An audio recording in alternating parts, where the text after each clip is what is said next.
An adding machine was a class of mechanical calculator, usually specialized for bookkeeping calculations. In the United States, the earliest adding machines were usually built to read in dollars and cents. Adding machines were ubiquitous office equipment until they were phased out in favor of calculators in the 1970s and by personal computers beginning in about 1985. The older adding machines were rarely seen in American office settings by the year 2000. Blaise Pascal and Wilhelm Schickard were the two original inventors of the mechanical calculator in 1642. For Pascal, this was an adding machine that could perform additions and subtractions directly and multiplication and divisions by repetitions, whilst Schickard's machine, invented several decades earlier, was less functionally efficient but was supported by a mechanized form of multiplication tables.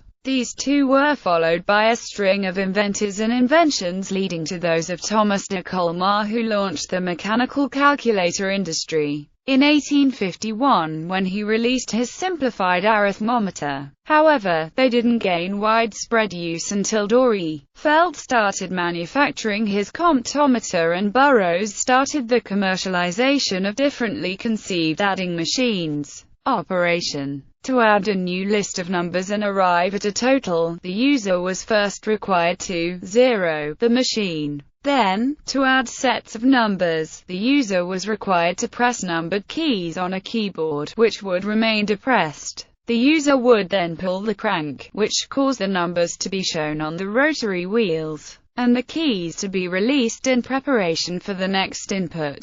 To add, for example, the amounts of 30.72 and 4.49, the following process took place. Press the 3 key in the column 4th from the right, the 7 key in the column 2nd from right, and the 2 key in the rightmost column. Pull the crank. The rotary wheels now showed 3072. Press the 4 key in the 3rd column from the right, the 4 key in the 2nd column from right, and the 9 key in the rightmost column. Pull the crank. The rotary wheels now show a running total of 3,521, which, when interpreted using the decimal currency color coding of the key columns, equates to 35.21. Keyboards typically did not have or need zero keys. One simply did not press any key in the column containing a zero. Trailing zeros were there by default because when a machine was zeroed, all numbers visible on the rotary wheels were reset to zero. Subtraction was impossible, except by adding the complement of a number. Multiplication was a simple process of keying in the numbers one or more columns to the left and repeating the addition process.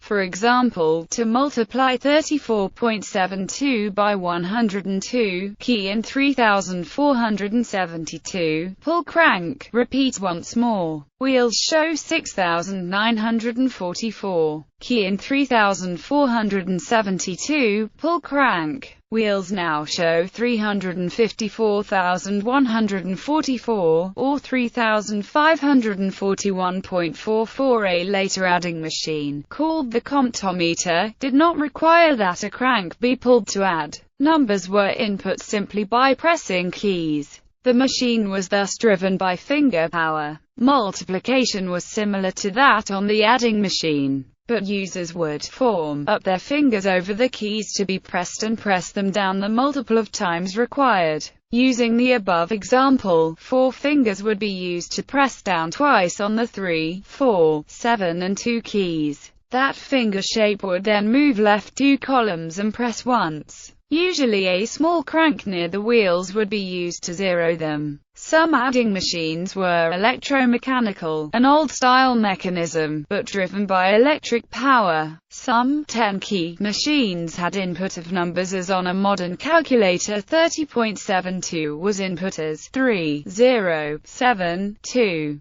These machines could subtract as well as add. Some could multiply and divide, although including these operations made the machine more complex. Those that could multiply used a form of the old adding machine multiplication method. Using the previous example of multiplying 34.72 by 102, the amount was keyed in, then the to key in the multiplication key column was pressed. The machine cycled twice, then tabulated the adding mechanism below the keyboard one column to the right. The number keys remained locked down on the keyboard. The user now pressed the multiplication 0 key, which caused tabulation of the adding mechanism one more column to the right, but did not cycle the machine. Now the user pressed the multiplication 1 key. The machine cycled once. To see the total, the user was required to press a total key and the machine would print the result on a paper tape. Release the lockdown keys. Reset the adding mechanism to 0 and tabulate it back to its home position. Modern adding machines are like simple calculators.